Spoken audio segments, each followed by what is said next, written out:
সরকারের দমন পীড়নে ছাত্র আন্দোলন গণ অভ্যুত্থানে রূপ নিচ্ছে।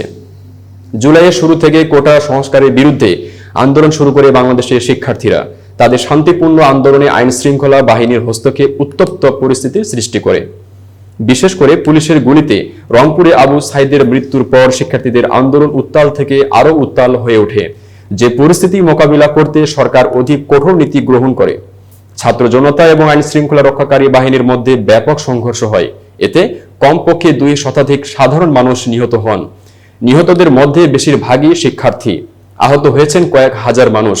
এত হতাহতের পরও বাংলাদেশের উত্তপ্ত পরিবেশ দমাতে পারছে না সরকার, বরং এই দমন পীড়ন সরকারের জন্য বুমেরাং হয়েছে বলে মনে করছেন ভারতীয় রাজনৈতিক বিশ্লেষক ও সাংবাদিক শেখ আজিজুর রহমান।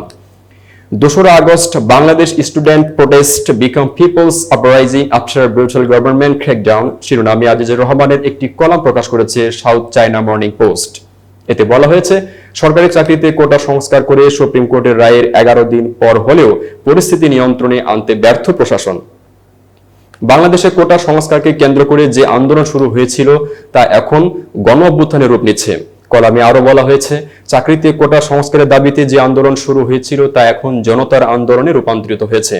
গত 1 মাসে এই আন্দোলনকে কেন্দ্র করে সহিংস পরিস্থিতি চলছে বাংলাদেশে। বিক্ষোভকারীদের উপর পুলিশ, সেনাবাহিনী, আধা সামরিক এবং সরকারপন্থী ছাত্র সংগঠনের কর্মীদের হামলার ফলে দেশটিতে চরম উত্তেজনা বিরাজ করছে।